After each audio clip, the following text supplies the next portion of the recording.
আজ আমার ইন্টারভিউ। বসে আছি ওয়েটিং রুমে। কিছুক্ষণ পর আমার ডাক পড়লো, তাই ইন্টারভিউ রুমের সামনে গিয়ে বললাম, may I come in sir? Yes, come in. তারপর আমি ভিতরে ঢুকে পড়ি। তার মানে বস কোনো ছেলে না, মেয়ে। মনে মনে বললাম। বসুন। আমি বসে পড়লাম। ম্যামের চেহারা দেখা যাচ্ছে না, কারণ মুখের সামনে তিনি একটা ফাইল ধরে রাখছেন। তো মিস্টার, আপনার নাম কি জানো? বলে এই ফাইল সরিয়ে আমার দিকে তাকাতেই হা হয়ে যায়। আমি ওনাকে দেখে হা হয়ে গেলাম আর সোজা দাঁড়িয়ে গেলাম। আহি, তুমি? ভুলে যাবেন না, আমি এখানের বস, তাই ম্যাম বলে ডাকুন। Sorry ma'am. নেক্সট টাইম যেন এমন ভুল না হয়, ওকে? Okay ma'am. বলে যখন বসতে যাব তখনই। আপনাকে বসতে বলেছি আমি? না। তাহলে বসতে যাচ্ছিলেন কেন? হ্যাঁ, সরি ম্যাম, নেক্সট টাইম আর হবে না। মনে থাকে যেন। বলে তিনি বসে পড়েন আর আমাকে বসতে বলেন। আমিও ভদ্র ছেলের মতো বসে পড়লাম। আপনার নামটা কি জানো? কি? আমার নামটা ভুলে গেলে তুমি? আবারও তুমি? সরি সরি ম্যাম, ভুল হয়ে গেছে। আপনাকে আমি শেষবারের মতো ওয়ার্ন করছি, আর যেন এমনটা না হয়। Okay ma'am. আপনার নাম? সুলতান মাহমুদ। ও, তো মিস্টার সুলতান, আপনার কি বিয়ে হয়েছে নাকি এখনো মেয়েদের জীবন নিয়ে খেলছেন? আমি ওনার কথা শুনে অসহায় দৃষ্টিতে তাকিয়ে রইলাম। কিছুক্ষণ পর বললাম, বিয়ে এখনো হয়নি, আর আমি কোনো মেয়ের জীবন নিয়েও খেলছি না, আর কখনো খেলেও নি। হো, তাই নাকি? তাহলে আহিয়াকে কেন ঠকালেন শুনি? আমি তোমাকে কখনো, সরি, তুমি বলে ফেললাম। আমি আহিয়াকে কখনো ঠকাইনি। চুপ, মিথ্যাবাদী! তুই ঠকাসনি তাই না? তাহলে ওই দিন কেন এলি না? হ্যাঁ, আমি ওই দিন আসিনি কারণ আর বলতে পারলাম না। আমাকে থামিয়ে দিয়ে ম্যাম বলল, থাক, আপনাকে আর বলতে হবে না, আপনি এখন আসতে পারেন। মানে? মানে আপনি এখন যেতে পারেন। আমার চাকরি? সেটা তো হচ্ছে না। আপনার মতো চিটার আমার কোম্পানিতে প্রয়োজন নেই। ম্যাম, আমার দোষের জন্য আমাকে কীভাবে তাড়িয়ে দেবেন না প্লিজ। তাহলে আপনি স্বীকার করছেন যে আপনি দোষী, কিন্তু তারপরেও আমার কোম্পানিতে আপনার কোনো প্রয়োজন নেই, তাই আপনি যেতে পারেন। প্লিজ ম্যাম, এমনটা করবেন না। এই চাকরিটা আমার না পেলে যে আমার পরিবার পথে বসতে হবে। প্লিজ ম্যাম, এমনটা করবেন না। ম্যাম কিছুক্ষণ চুপ থেকে কী যেন ভেবে তারপর বললেন, ঠিক আছে, শুধু আপনার পরিবারের কথা চিন্তা করেই আপনাকে চাকরিটা দিচ্ছি। কাল থেকে জয়েন করবেন। আপনি এখন আসতে পারেন। আপনাকে অনেক অনেক ধন্যবাদ ম্যাম। এখন যান, আর কাল সময় মতো চলে আসবেন। Okay ma'am. বলে আমি বেরিয়ে গেলাম অফিস থেকে, আর আস্তে এসে একটা রিক্সায় উঠে পড়লাম। আপনারা হয়তো তেমন কিছু বুঝতে পারেননি, নো প্রবলেম, আমি বুঝে বলছি। ম্যামের নাম আহিয়া, আর সে আমার এক্স গার্লফ্রেন্ড। রিলেশন চলাকালীন আমি ওকে ভালোবেসে আহি বলে ডাকতাম। আপনাদের এখন প্রশ্ন থাকতে পারে যে আহিয়া আমার গার্লফ্রেন্ড থেকে এক্স গার্লফ্রেন্ড হলো কী করে। আর আহিয়ার ওপরের বলা কথাগুলো থেকে আরও অনেক প্রশ্ন জেগেছে যে আহিয়া কেন আমাকে চিটার বলল, কেন বললো যে তাকে আমি ঠকেছি, আর আমি বা কেন তাকে বললাম যে আমি তাকে ঠকাইনি। কি তাই তো? এসব যদি জানতে চান তাহলে গল্পের সঙ্গেই থাকুন, আস্তে আস্তে সব জানতে পারবেন। চলুন এখন গল্পে ফেরা যাক। আপনাদের সাথে কথা বলতে বলতে আমি পৌঁছে গেলাম রাকিবের বাড়ির সামনে। তারপর ভাড়া মিটিয়ে ভিতরে চলে গেলাম। রাকিব হচ্ছে আমার বেস্ট ফ্রেন্ড, আর আমি ওর সাথেই থাকি এখানে চাকরির জন্য, আর আমার মা বাবা থাকে গ্রামে। তারপর সবাইকে সুসংবাদটা দিলাম আর মিষ্টি খাওয়ালাম। রাতের বেলা শুয়ে আছি আর আহিয়ার কথা ভাবছি। আচ্ছা, আহিয়া কি এখন আমাকে ভালোবাসে? না, তা কেন হবে? সে তো আমাকে এখন ঘৃণা করে, আর করবেই না বা কেন? আমি তো তাকে ঠকেছি, কিন্তু সত্যি তো এটাই যে আমি ওকে ঠকাইনি কখনো। আচ্ছা, ও কি বিয়ে করেছে নাকি করেনি? যদি ও বিয়ে করে থাকে তাহলে আমার কি হবে? আমি যে এখন ওর জন্য অপেক্ষা করে আছি। না না, এসব কিছুই হয়নি। আমাকে আগে কাল অফিসে গিয়ে জানতে হবে সব ওর সম্পর্কে। এসব চিন্তাভাবনা করতে করতে কখন যে ঘুমিয়ে গেছি নিজেও বুঝতে পারিনি। পরের দিন সকালে তাড়াতাড়ি উঠে পড়লাম, আর ফ্রেশ হয়ে নাস্তা করে অফিসে সময় মতো চলে এলাম, আর সোজা চলে গেলাম আহির কেবিনের সামনে আর বললাম, may I come in ma'am? Yes, come in. Ma'am আমার কেবিনে। 1 মিনিট। বলে পিয়নকে ডাক দেয়, আর পিয়ন চলে এলো। তাকে আমার কেবিন দেখিয়ে দিতে বলল। কিছুক্ষণ পর আমি এখন বসে আছি আমার কেবিনে, আর একটা ফাইল চেক করছি যেটা কিছুক্ষণ আগে আহিয়া দিয়েছে। যথারীতি অফিস টাইম শেষ হয়ে যায়, আর আমি অফিস থেকে বেরিয়ে রাস্তায় হাঁটতে লাগলাম। একটা কথা আমার ভীষণ ভাবাচ্ছে যে আহিয়া আজ একবার আমার উপর রাগ করেনি, কোনো ঝাড়িও দেয়নি, কিন্তু কেন? অথচ ইন্টারভিউয়ের দিন কত রাগ দেখিয়েছে, কত প্রকার অপমানও করেছে। আচ্ছা, তাহলে কি আহিয়া আমাকে মাফ করে দিয়েছে? এসব ভাবতে ভাবতে চলে এলাম বাড়ির সামনে। পরের দিন অফিসে নিজের কেবিনে বসে কাজ করছিলাম, তখন পিয়ন এসে বলে গেল যে আহিয়া অর্থাৎ ম্যাম নাকি আমাকে ডাকছে। তাই চলে গেলাম আহিয়ার কেবিনের সামনে। May I come in ma'am? Yes, come in. Ma'am আমায় ডেকেছিলেন? এই নিন, এইগুলো অফিস টাইমে শেষ হওয়ার আগেই আমাকে কমপ্লিট করে দিবেন। 6টা ফাইল এগিয়ে দিয়ে আমি পুরো হা হয়ে যাই। কি হলো, ধরুন। ম্যাম এতগুলো ফাইল কমপ্লিট করে দিতে হবে, তাও আজকের মধ্যে? নিতে হবে। এখন এগুলো নিন আর যান। আমি ফাইলগুলো নিয়ে বললাম, কিন্তু এতগুলো ফাইল কী করে আজকের মধ্যে কমপ্লিট করে দেবো আপনাকে? সেটা আমার দেখার বিষয় না, আমি শুধু ফাইলগুলো কমপ্লিট দেখতে চাই, ব্যাস। কিন্তু আমি বেশি সমস্যা হলে আপনি চাকরি ছাড়তে পারেন, নো প্রবলেম। আমি আর কিছু না বলে বেরিয়ে পড়লাম আর নিজের কেবিনে এসে বসে বললাম, আমি জানি আহি তুমি আমার উপর রেগে আছো, তোমাকে ঠকেছে বলে, তাই তুমি তার প্রতিশোধ নিচ্ছ আমাকে কষ্ট দিয়ে। কিন্তু আমি যে তোমাকে ঠকাইনি, ভীষণ ভালোবাসি তোমাকে। আমি এখনও মনে মনে আমি ফাইল দেখছি, কিন্তু আমার মাথায় কিছু ঢুকছে না। বারবার পাতা উল্টাচ্ছি, তখনই পাশের কেবিনে থেকে একটা মেয়ে বলে ওঠে, কি মিস্টার, সেই কখন থেকে দেখছি ফাইলের পাতা উল্টাচ্ছেন, কিছু হয়েছে কি? আসলে ফাইলগুলো কিছু বুঝতেছি না তো তাই। আচ্ছা দেখি তো। বলে এই ফাইলগুলো নিয়ে দেখা শুরু করে দেয়। কিছুক্ষণ পর বলল, এই ফাইলগুলো তো নতুনদের জন্য না, এগুলো তো যারা পুরনো তাদের দেওয়া হয়। কি বলছেন? ঠিকই বলছি, কিন্তু আপনাকে কেন দিল? আপনি তো নতুন। আমি কিভাবে বলবো? উনি শুধু বলেছেন যে এগুলো আজকের মধ্যে কমপ্লিট করে দিতে। কিন্তু আপনি কিভাবে করবেন? জানি না। থাক, আপনাকে আর মন খারাপ করতে হবে না, আমি করে দিচ্ছি এগুলো। আপনি কেন করতে যাবেন? দেখুন, আপনি আর আমি একই কোম্পানিতে চাকরি করি, সো আমরা ফ্রেন্ড, তাই না? আর ফ্রেন্ড হয়ে ফ্রেন্ডকে হেল্প করব না, তা কি করে হয়?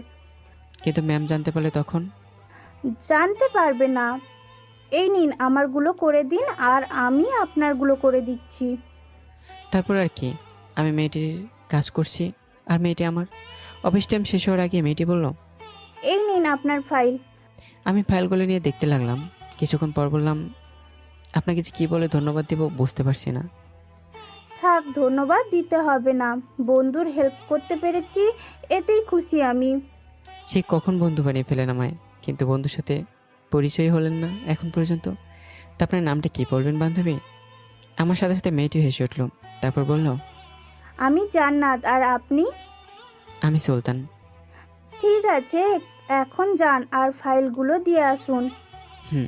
তারপর আহিয়ার কেবিনের সামনে দাঁড়িয়ে, আসতে পারি ম্যাম? আমি ভেতরে ঢুকে ফাইলগুলো আহিয়ার সামনে রেখে বললাম, এই নিন ম্যাম, আপনার কাজ হয়ে গেছে। আপনি না বললেন এতগুলো ফাইল কি করে কমপ্লিট করবেন? তাহলে এখন কি করে কমপ্লিট করলেন শুনি? না মানে কি মানে করছেন? হ্যাঁ বলুন, আসলে আমি কি করে করলেন? আসলে আমি জাস্ট শাট আপ। এইবারের মতো ক্ষমা করছি, আর কখনো যেন না দেখে অন্য কাউকে দিয়ে নিজের কাজ করাতে। আমি তো পুরাই অবাক, আহিয়া জানলো কি করে? কি হলো, এখনো দাঁড়িয়ে আছেন কেন? যান। তারপর আমি মন খারাপ করে চলে এলাম আহিয়ার কেবিন থেকে। অন্যদিকে আহিয়া আমি বেরিয়ে যাওয়ার সাথে সাথে দরজা লাগিয়ে নিচে বসে পড়ে আর ফুপে কেঁদে ওঠে। কেন সুলতান, কেন তুমি আমাকে ঠকালে? যে মানুষটা তোমাকে কখনো রাগ দেখিয়ে কথা বলেনি, অপমান করা তো অনেক দূরের ব্যাপার, সেখানে আজ সেই মেয়েটাই তোমাকে অপমান করছে কথায় কথায়। কেন সুলতান, কেন তুমি আমার সাথে এমনটা করলে?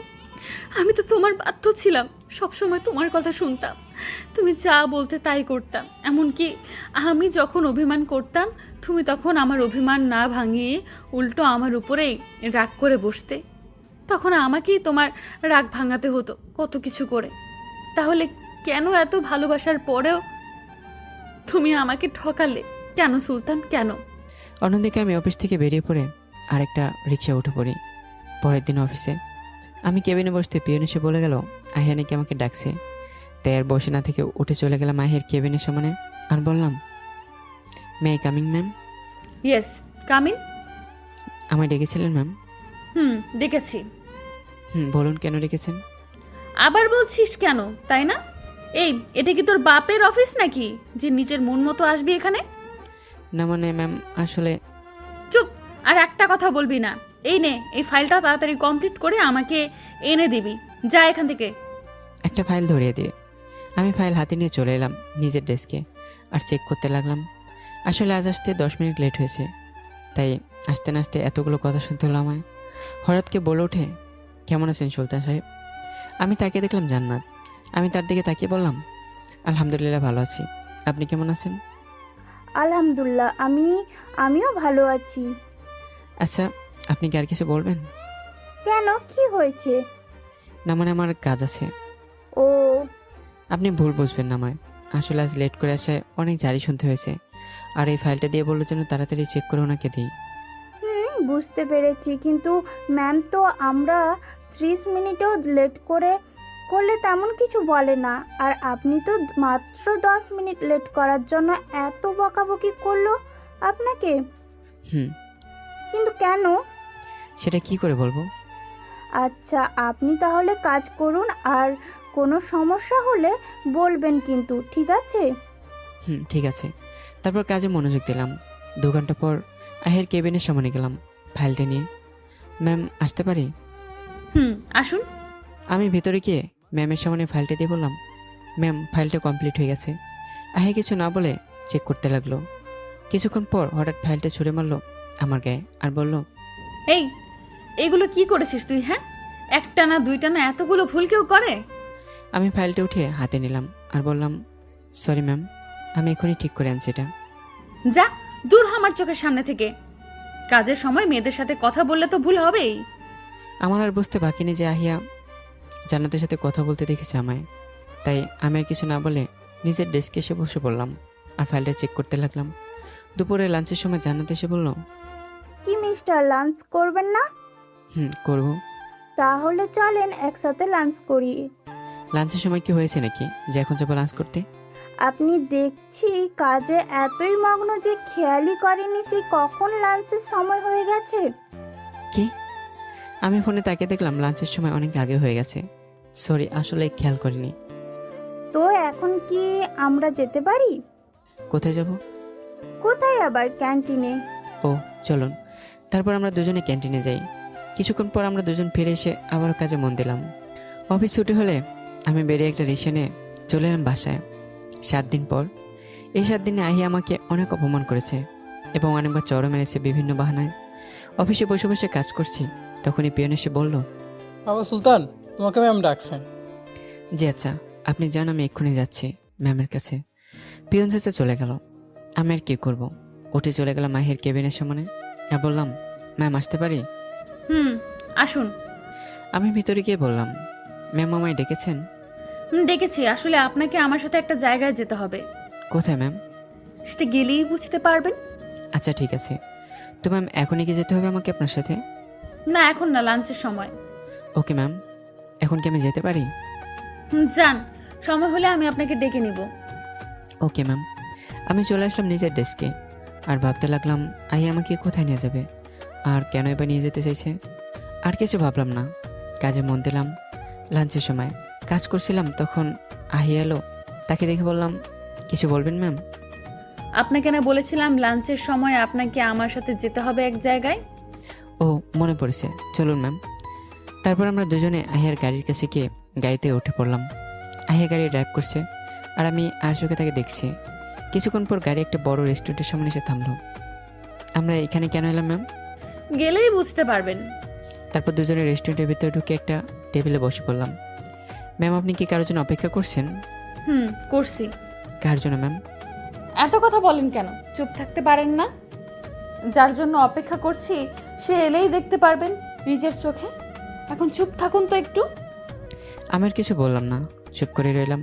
কিছুক্ষণ পর একটা ছেলেরও, আর সে আসতে আহিয়া যা করলো আমি তো কখনো কল্পনা করিনি। আহিয়া যা করলো, ছেলেটা আসতেই আহিয়া উঠে গিয়ে তাকে হাঁক করলো, যা আমি কল্পনা করতে পারিনি। আমি ভাবতে পারিনি যে আহিয়া এমন কিছু করবে। আমার চোখ ছলছল করে উঠলো। আমি তাড়াতাড়ি চোখ মুছে ফেললাম। তারা দুজনেই আমার সামনে এলো। ছেলেটা আমাকে দেখে বলল, এই ছেলেটাকে আইহা? আরে, উনি আমার অফিসের একজন কর্মচারী, যার কথা তোমাকে বলেছিলাম আমি। ও হাই, আমি আনমান, আরিয়ার খালাতো ভাই। আমার দিকে হাত বাড়িয়ে, হাই, আমি সুলতান। কেমন আছেন? ভালো আছি, আপনি কেমন আছেন? আমিও ভালো আছি। তারপর আমরা তিনজন বসে পড়ি। তাহলে খাবারের অর্ডার দেয়া যাক। হুম, দাও। তারপর আহিয়া আমাদের তিনজনের জন্য খাবার অর্ডার করলো। সবাই খাওয়া দাওয়া শুরু করে। হঠাৎ আমি আহিয়ার দিকে তাকিয়ে দেখি যে সে আমাদের দিকে বারবার আর চোখে তাকাচ্ছে আর মুচকে হাসছে, যা দেখে আমার বুকে ছ্যাদ করে ওঠে। আমার ভীষণ কষ্ট হচ্ছে আহিয়ার এমন আচরণে। খাবার খাওয়া শেষে আমি আর আহিয়া আবারও আমাদের গাড়ির কাছে এসে গাড়িতে উঠে বসি। আহিয়া গাড়ি ড্রাইভ করছে আর আমি বাইরের দিকে তাকিয়ে আছি। আহিয়া আর চোখে তাকাচ্ছে আমার দিকে বারবার। তারপর আহিয়া বলল, আরমান ভাইয়া অনেক ভালো। আসলে আমার কোনো ভাই নেই, তাই আরমান ভাইয়াকে নিজের আপন ভাইয়ের মতোই ভালোবাসি। আর ভাইয়েরও কোনো বোন নেই, তাই ভাইয়াও আমাকে আপন বোনের মতো ভালোবাসে। আমি আহিয়ার কথা শুনে তার দিকে তাকিয়ে বললাম, সত্যি? সত্যি। কিন্তু এতে এত খুশি হওয়ার কি আছে? না, কিছু না, এমনি। এতই যদি ভালোবাসো তাহলে কেন ঠকালে আমায়? কিছুক্ষণ পর অফিসের সামনে গাড়ি এসে থামলো। তারপর আমরা দুজনে অফিসের ভিতরে ঢুকে পড়ি। আহিয়া তার কেবিনে আর আমি আমার ডেস্কে চলে যাই। আমি বুঝতে পেরেছি আহিয়া, তুমি কেন আমাকে তোমার সাথে নিয়ে গিয়েছিলে। কারণ তুমি আমাকে কষ্ট দিতে চেয়েছিলে, তাই না? মনে মনে বললাম। পরের দিন অফিসে বসে বসে কাজ করছিলাম, তখন হঠাৎ একটা মেয়ের দিকে চোখ পড়লো।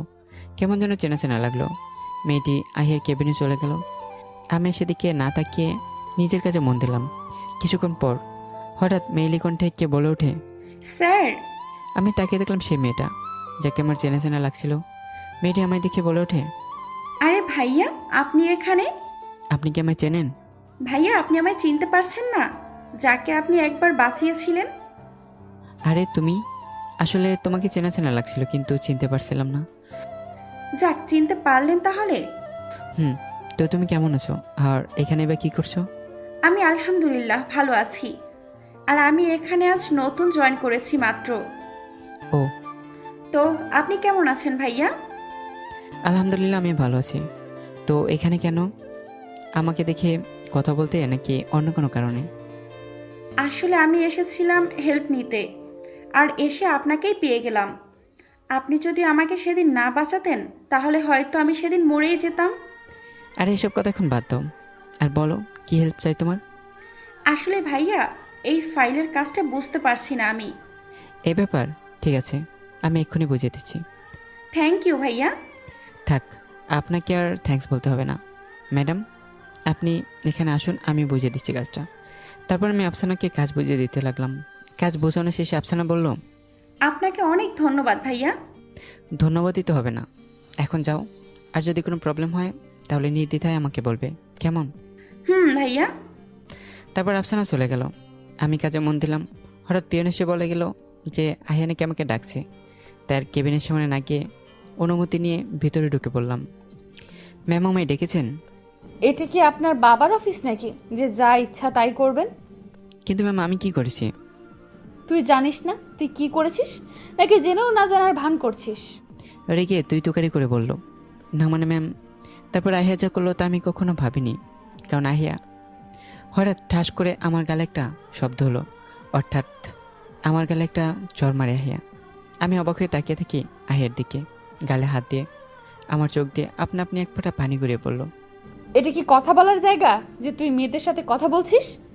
না মানে ম্যাম, আমি শুধু তাকে কাজ বুঝে দিয়েছি, এছাড়া কিছুই না। আমি কিচ্ছু শুনতে চাই না, আর যেন এমন কিছু না দেখি, বলে দিচ্ছি। এখন দূর হ আমার চোখের সামনে থেকে। আমি আর কিছু বললাম না, সোজা ওয়াশরুমে চলে এলাম। তারপর চোখে মুখে পানি দিয়ে বের হলাম আর নিজের ডেস্কে এসে বসে পড়লাম। অফিস ছুটির পর একটা রিক্সায় উঠে বাসায় চলে এলাম। তারপরের দিন অফিসে আজ আসতে একটু লেট হয়ে যায়। ভয়ে ভয়ে নিজের ডেস্কে এসে কাজ করতে লাগলাম। হঠাৎ পিয়ন এসে বলে যায় যে আহিয়া নাকি আমাকে ডাকছে। যা ভাবলাম তাই হলো। এখন আর কি করার, আহিয়ার কেবিনে গেলাম আর কতগুলো ঝাড়ি খেয়ে আসলাম। লাঞ্চের সময় ক্যান্টিনে চলে গেলাম খাবার খেতে। আর গিয়ে দেখলাম আফসানা একটা টেবিলে বসে আছে। আমি গিয়ে সেখানে বসে পড়লাম। আরে ভাইয়া, আপনি? আমাকে তো ভুলেই গেছো দেখছি। না ভাইয়া, কি বলছেন? আপনাকে কি করে ভুলে যাব? আপনি না থাকলে যে আমি আজ বেঁচেই থাকতে পারতাম না। জানা আছে, তাই তো আমার সাথে একবার দেখা করোনি। মুখেই ভাইয়া ডাকো, কিন্তু ভাইয়া বলে মানোই না। ভাইয়া রাগ করবেন না, আসলে কাজ নিয়ে একটু ব্যস্ত ছিলাম, তাই দেখা করতে পারিনি। আর আমাকে খালি দোষ দিচ্ছেন, তাই না? আপনি কি করেছেন? আপনি কেন দেখা করেননি আমার সাথে? আচ্ছা যাও, আমি দোষী, বাদ দাও এসব। এখন আর বলো কেমন আছো? ভাইয়া ভালো আছি। আপনি কেমন আছেন? আলহামদুলিল্লাহ আমিও ভালো আছি। আচ্ছা, তোমার পরিবারে কে কে আছে? বাবা, মা, ছোট বোন আর আমি। আর ভাই? নেই। এই পাগলি, কে বলেছে নেই? আমি আছি না। হুম। তাহলে বললে কেন নেই? সরি। থাক ম্যাডাম, আপনাকে সরি বলতে হবে না।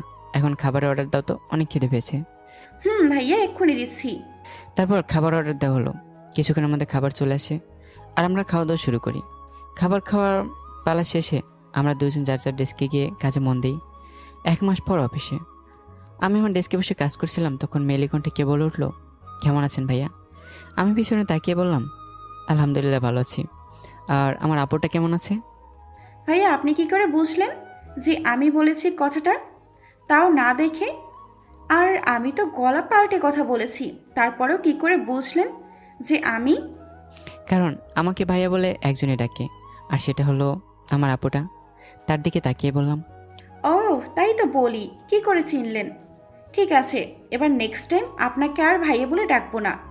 তখন দেখব কি করে চিনেন আমাকে না দেখে। আচ্ছা ঠিক আছে, নো প্রবলেম। তো আমার আপুটা কেমন আছে? ভালো আছি, আপনি?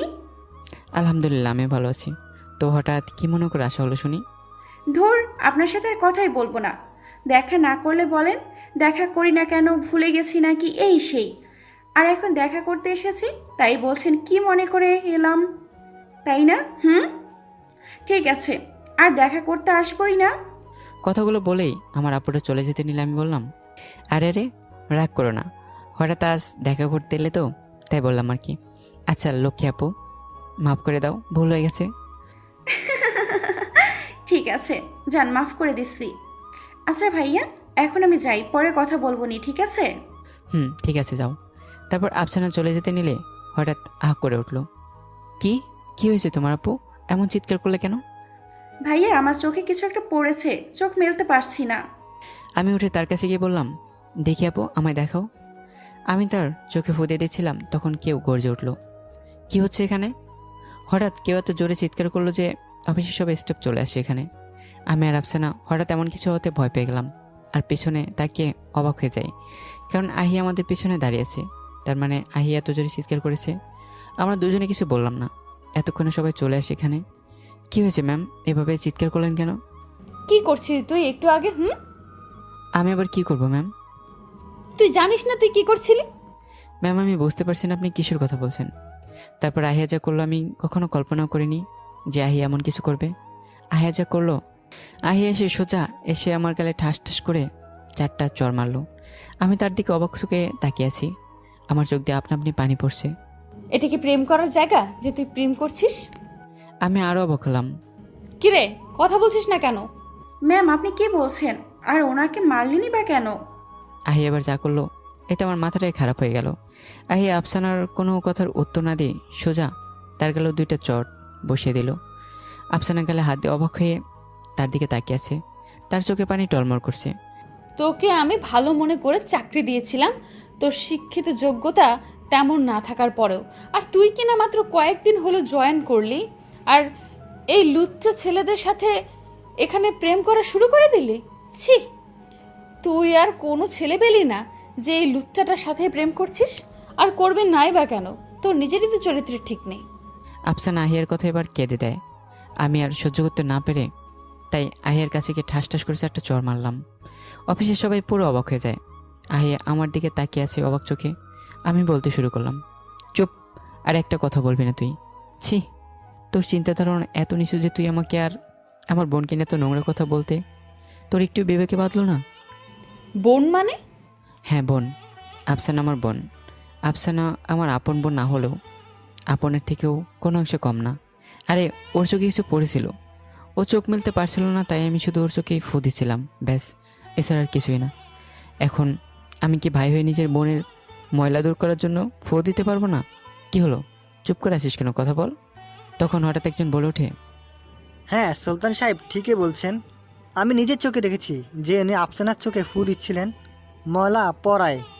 আর উনি যে মিস আফসানাকে বোন হিসাবে ভালোবাসেন সেটা আমিও জানি। একটা ছেলে। আহি এবার মাথা নিচু করে ফেলে অনুশোচনায়, তার চোখে পানি টলমল করছে। আফসানা চলো, আমরা আর এক মুহূর্ত এখানে থাকবো না, আর কোনো চাকরিও করব না। বলে আফসানাকে নিয়ে চলে যেতে নিলে আহিয়া সামনে এসে দাঁড়ায় আর বলে, আমার ভুল হয়ে গেছে, আমায় মাফ করে দাও তোমরা।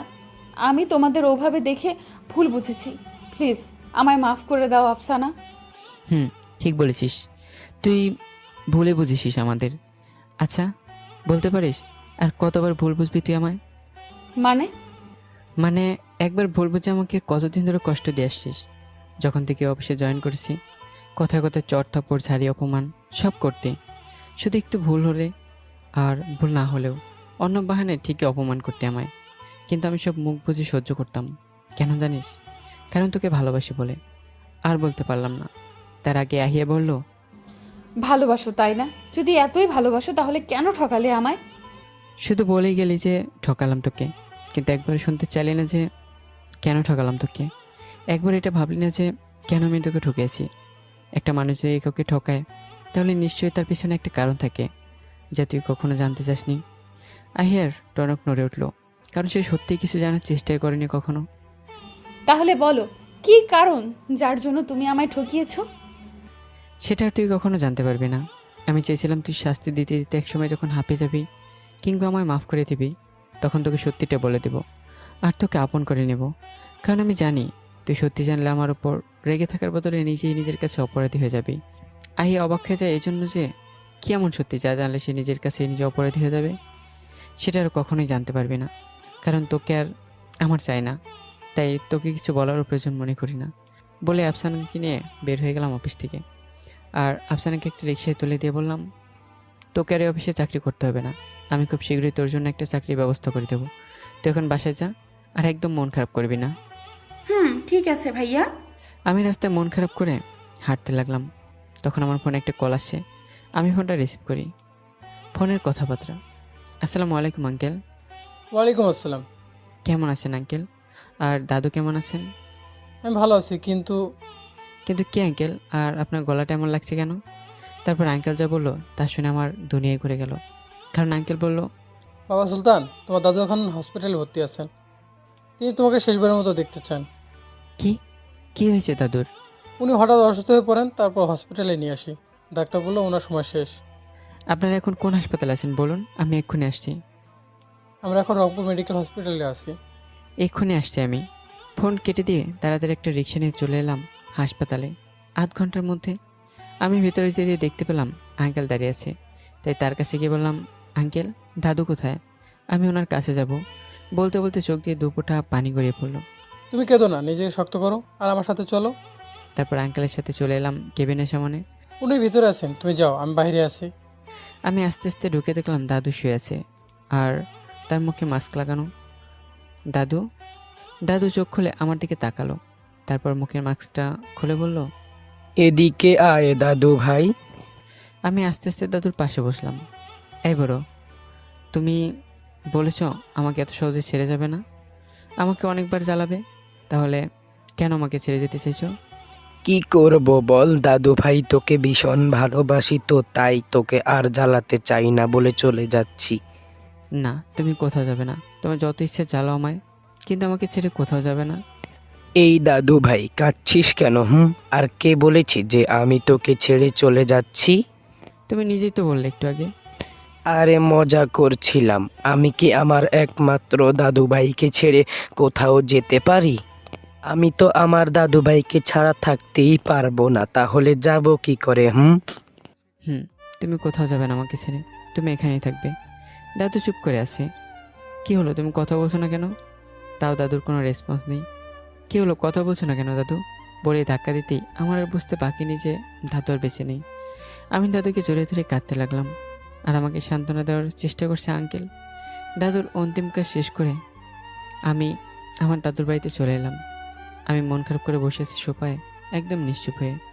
আঙ্কেল এসে আমার পাশে বসে বলল, এই নাও বাবা, কতগুলো পেপার এগিয়ে দে। এগুলো কিসের কাগজ আঙ্কেল? এগুলো তোমার দাদু সব সম্পত্তির দলিল। কিন্তু এগুলো আমায় কেন দিচ্ছেন? কারণ এসব কিছুর এখন মালিক একমাত্র তুমি। কি বলছেন? আমি কিভাবে হব? আমি তো দাদুর রক্তের কেউ না। তুমি ছাড়া ওনার আর কেউ নেই, তাই তো তোমার নামে এত কিছু লিখে দিয়ে গেছেন। কি?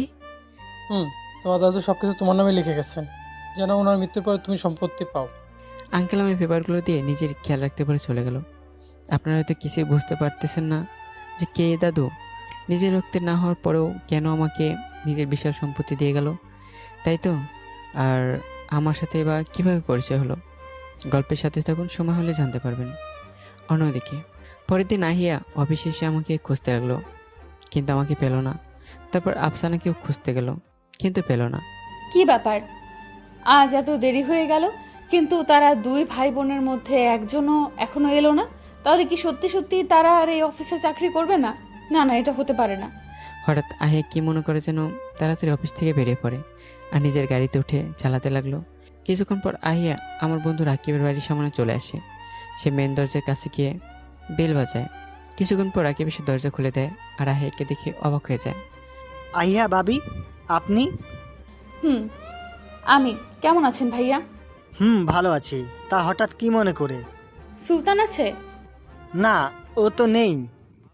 যাক, আপনার ভুল ভাঙলো তাহলে অবশেষে। মানে কোন ভুলের কথা বলছেন ভাইয়া? কোন ভুলের আবার? আপনি যে ভুল বোঝার জন্য সুলতানকে ঠকবাজ ভেবে এতদিন কষ্ট দিয়েছেন, সে ভুল বোঝার কথা বলছি। কি, তার মানে আমি সত্যিই এতদিন সুলতানকে ভুল বুঝেছি? মানে? আচ্ছা ভাইয়া, আপনি বলুন না কেন সুলতান আমায় ঠকিয়েছে? কি হলো, আপনি জানেন না কেন? সেদিন আসেনি কেন আপনার কাছে? না, আমি কিচ্ছু জানি না। তাহলে আপনি সুলতানকে খুঁজতে এলেন যে? সেটা আপনাকে পরে বলছি, তার আগে বলুন ও কেন আসেনি ওই দিন, কেন ঠকিয়েছে আমায়, প্লিজ ভাইয়া। আচ্ছা বলছি, আপনি ভিতরে এসে বসুন। তারপর আহিয়া ভিতরে গিয়ে বসে পড়ে। এখন বলুন। আপনার নিশ্চয়ই মনে আছে যে আপনার বাবা আপনার বিয়ে অন্য কারোর সাথে ঠিক করায় আপনারা দুজন পালনের সিদ্ধান্ত নেন। এমন দিন তারিখ মতন আপনি নির্দিষ্ট জায়গায় পৌঁছে যান, কিন্তু সুলতান সেখানে যায় না। আপনি তাকে ঠকবাজ ভেবে বসলেন, তাই তো? কিন্তু সে কেন আসেনি? বলছি শুনুন। ওদিন রাত্রে সুলতান আপনার কাছে ঠিকই রওনা হয়েছিল। কি? সুলতান সেদিন রওনা হয়েছিল, কিন্তু সে পৌঁছাতে পারেনি আপনার কাছে। কেন কেন পৌঁছাতে পারেনি? পৌঁছানোর অবস্থায় থাকলে তো পৌঁছাতে পারবে। মানে? ওদিন ও রিক্সা করে যাচ্ছিল আপনার কাছে, কিন্তু বেশি দূর আর যেতে পারেনি, কারণ তার আগেই একটা ট্রাক এসে রিক্সা ধাক্কা মেরে চলে যায়। সুলতান সেখানে রক্তাক্ত অবস্থায় পড়ে থাকে রাস্তায়। কি, ওই দিন ওর অ্যাক্সিডেন্ট হয়েছিল? ওদিন ওর অ্যাক্সিডেন্ট হয়েছিল। ওদিন ওকে একটা লোক রাস্তায় পড়ে থাকতে দেখে তাকে হাসপাতালে নিয়ে যায় আর তার চিকিৎসা করে তাকে বাঁচায়। পরে 10 দিন পর সুলতানের জ্ঞান ফিরে। পরে সে যখন জানতে পারে যে 10 দিন ধরে তার জ্ঞান ছিল না, তখন সে ভীষণ ঘাবড়ে যায়। কারণ আপনি হয়তো তার কথা ভেবে, আপনি হয়তো কান্না করছেন তাকে না পেয়ে, ভেবে তাড়াতাড়ি করে আপনার নাম্বারে ফোন দেয়, কিন্তু আপনার নাম্বার বন্ধ ছিল। তারপর সে আপনার বান্ধবীর কাছে ফোন দেয়, জানতে পারে আপনার নাকি বিয়ে হবে সেদিন। আর কিছুক্ষণ পরে জানেন, সেদিন কথাটা শুনে পুরো পাগল পাগল হয়ে গেছিল তার। সে সঙ্গে সঙ্গে সেখান থেকে বেরিয়ে পড়ে আর রাস্তায় দৌড়ানো শুরু করে আপনার কাছে যাওয়ার জন্য। আর তার পিছনে পিছনে ওই লোকটা, অর্থাৎ যে ওকে বাঁচিয়েছে, তিনিও সুলতানের পিছনে পিছনে ছুটতে থাকে, কারণ সুলতান তখনও অনেক দুর্বল ছিল। সুলতান দৌড়াতে দৌড়াতে একসময় রাস্তার মাঝখানে চলে আসে। ঠিক তখনই একটি প্রাইভেট কার এসে তাকে উড়িয়ে নিয়ে চলে যায় আর রাস্তায় রক্তাক্ত অবস্থায় পড়ে থাকে। ও লোকটা এসে তাকে তাড়াতাড়ি হাসপাতালে নিয়ে যায়, কিন্তু ডাক্তার বলল তাকে ইমার্জেন্সি লন্ডনে নিয়ে তাকে বাঁচানোর সম্ভাবনা 60% আর বাংলাদেশে করালে 10% আছে। তখন লোকটা সুলতানকে ইমার্জেন্সি লন্ডনে নিয়ে যায় আর তার চিকিৎসা করায়। সেখানে সুলতান বেঁচে তো যায়, কিন্তু কোমায় চলে যায় 6 মাসের জন্য। তারপর 7 সপ্তাহে তার জ্ঞান ফিরে। পুরোপুরি সুস্থ হতে 7 মাস সময় লেগে যায়। এখন বলুন তো, আমার বন্ধুটা এতটা ভালোবাসার পরও কিভাবে ঠকবাজ হলো? আমার বন্ধুটা কত কষ্ট করলো, কত স্যাক্রিফাইস করলো শুধু আপনার জন্য। আর আপনি কি করলেন? আপনি একবারও জিজ্ঞাসা করলেন না কেন সেদিন আসেনি, কেন সে ঠকিয়েছে আপনাকে। এসব না জিজ্ঞেস করে উল্টো তার উপর প্রতিশোধ নিলেন। দিনের পর দিন কষ্ট দিয়ে এসেছেন। আইয়া কাঁদতে লাগলো, কারণ কতটা কষ্ট দিয়েছে তাকে। আহিয়া বলল, এখনো কোথায় আছে, আমি ওর কাছে যাব। আমি জানি না। কালকে সুলতান বাসা আসেনি, শুধু কাল রাতে বলেছিল সে আর থাকবে না এখানে। এছাড়া আর কিছুই বলেনি সুলতান। আহিয়ার কিছু না বলে কাঁদতে কাঁদতে বেরিয়ে গেল রাকিবের বাড়ি থেকে আর গাড়ি নিয়ে তার বাড়িতে চলে আসে। আর নিজের রুমে গিয়ে দরজা লাগিয়ে কাঁদতে লাগলো। 1 সপ্তাহ চলে গেল, কিন্তু আহিয়া এখন আমার কোনো খোঁজ পেল না। আহিয়ার চোখের নিচে কালি পড়ে গেছে। সে প্রতিদিন অফিসে এসে আমার জন্য অপেক্ষা করে এইভাবে যে আমি এক্ষুনি অফিসে চলে আসব, কিন্তু আমার আসল কোনো নামগন্ধই নেই। আরও 3 দিন পর আহিয়া আর তার বাবা বাংলাদেশের অনেক বড় একটি কোম্পানির অফিসে আসেন ডিল করতে কোম্পানিটির সাথে। তারা এখন বসে আছে মিটিং রুমে। কিছুক্ষণ পর এমন একজন সেই রুমে প্রবেশ করে যাকে দেখে আহিয়া যেন হতবাক হয়ে যায়। কারণ আহিয়া যাকে দেখছিল সে হচ্ছে আফসানা, যাকে আহিয়া আমার সাথে দেখে ভুল বুঝে অনেক অপমান করে অফিসে। আহিয়া তাকে দেখে অবাক হয়ে দাঁড়িয়ে যায়। আফসানা আহিয়াকে দেখে তাকে বলল, আপনি দাঁড়িয়ে পড়লেন কেন? বসুন ম্যাম। আহিয়া বসে পড়ে। তার মাথায় কিছু ঢুকছে না। আহিয়া বুঝতে আর বাকি নেই যে আফসানা এখন এই কোম্পানির বিয়ে। কিছুক্ষণ পর আবার আফসানা মিটিং রুমে আসলো, আর তার সাথে যে আসলো তাকে দেখে আহিয়া পুরো অবাক হয়ে যায়। কারণ সে আর কেউই না, সে হলাম আমি। আমি আসতেই মিটিং রুমে সবাই দাঁড়িয়ে পড়ে।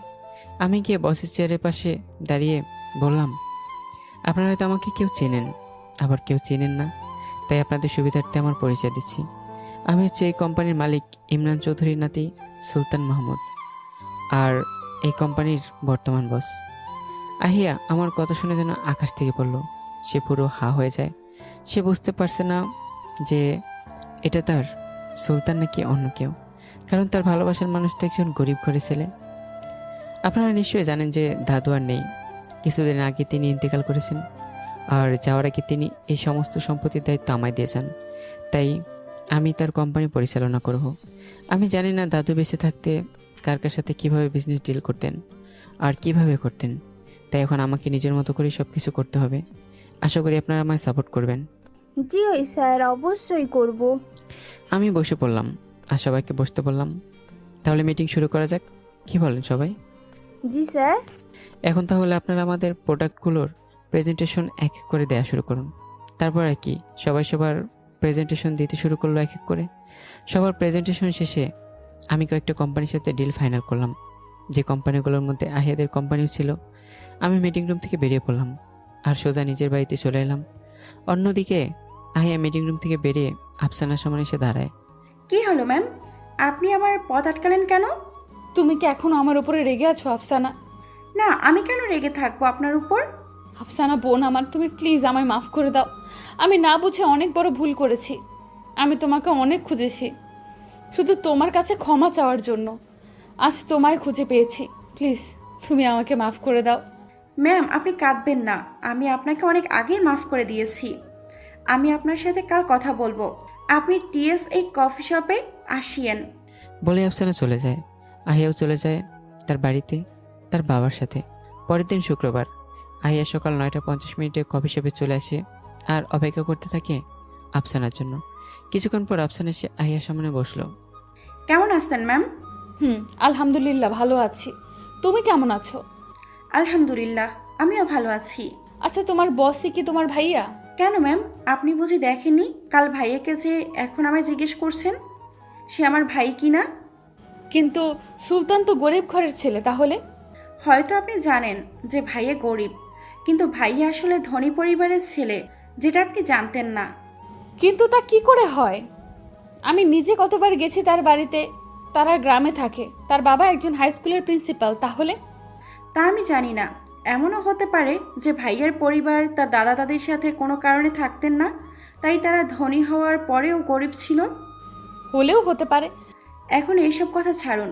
আচ্ছা, ভাইয়ার আপনার মধ্যে কি এমন হয়েছিল যে আপনারা আলাদা হয়ে যান? আর ওই দিন আপনি কেনই বা তাকে বললেন যে সে আপনাকে ঠকিয়েছে? আসলে তারপর আহিয়া আফসানাকে সব কিছু বলতে লাগলো, কেন সুলতান ওই দিন আসেনি।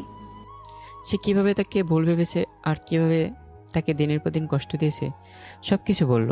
সব কিছু শুনে আফসানার চোখে পানি চলে আসে। সে বলল, ভাইয়া আপনার জন্য কত কষ্ট পেল, আর যখন আপনার কাছে এলো তখন আপনিও তাকে কত কষ্ট দিলেন।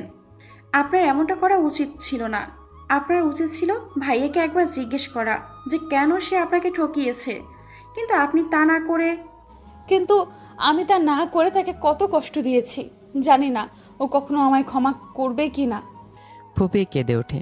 আপনি চিন্তা করবেন না ম্যাম, আমি ভাইয়াকে বলবো সে যেন আপনাকে ক্ষমা করে দেয়। সত্যিই বলছো তুমি? ম্যাম, সত্যি। তারপর তারা দুজন আরও কিছুক্ষণ কথা বলে যার যার বাড়ি চলে যায়। পরের দিন আহিয়া আমাদের বাড়িতে চলে আসে। কলিং বেল বাজাতেই আমার মা এসে দরজা খুলে দেয়। আরে আহিয়ামা, তুমি? আসসালামু আলাইকুম আন্টি, কেমন আছেন? আমি ভালো আছি, তুমি কেমন আছো? আলহামদুলিল্লাহ, আমিও ভালো আছি। আরে তুমি বাইরে দাঁড়িয়ে আছো কেন? ভেতরে এসো। তা এতদিন পর বুঝি আন্টিটার কথা মনে পড়লো তোমার? কি যে বলেন না আন্টি, আপনাকে কি ভুলতে পারি? জানা আছে। কেমন মনে রেখেছেন আপনি? সরি আন্টি, আসলে থাক, তোমার আর বলতে হবে না। আমি জানি তুমি কেন আমার সাথে দেখা করতে আসোনি, আর কিভাবে তুমি আর সুলতান আলাদা হয়ে গেছো সে সব কিছুই আমি জানি। আহিয়া অবাক হয়ে বলল, কিন্তু কি করে আন্টি? সুলতানকে যখন খুঁজে পেয়েছি তখন সে নিজেই তোমার আর তার ভালোবাসার কথা বলেছিল আমাকে। সে অনেক কষ্ট পেয়েছিল যখন জানতে পারে তোমার বিয়ে হয়ে গেছে। কিন্তু আমার বিয়ে হয়নি সেদিন। জানি, সুলতানের কাছ থেকেই জানতে পেরেছি। জানো আহিয়া, সুলতান যখন জানতে পেরেছে তোমার ওই দিন বিয়ে হয়নি, সে অনেক খুশি হয়েছিল তোমাকে ফিরে পাবে বলে। আর আমি তাই ঠিক করেছি তোমাকেই আমার ছেলের বউ বানাবো। সত্যি আন্টি? আন্টি কি? হ্যাঁ, আম্মু বলে ডাকবে কখন শুনি। আম্মু? বলেই আমার আম্মুকে জড়িয়ে ধরলো। ভাগলি, কাঁদছিস কেন? কিন্তু আম্মু, ও তো আমার উপরে রেগে আছে। তা তো করবি। আপনি তো আর কম কষ্ট দেন নাই তাকে। সরি আম্মু। ক্ষমা আমার কাছে না আছে, যার কাছে অন্যায় করেছো তার কাছে যাও। কি করে চাইবো? ও তো অফিসে থাকে সারাক্ষণ, আর আমি কোনো ওর অফিসে যেতেও পারবো না। তাহলে? তাও ঠিক। আচ্ছা, তুমি চিন্তা করো না, আমি দেখছি কি করা যায়। Thanks aunty. আবার আন্টি? সরি সরি আম্মু। এবার ঠিক আছে। আচ্ছা আম্মু, আমি তাহলে এখন যাই। যাবে মানে? কিছু খেয়ে যাও।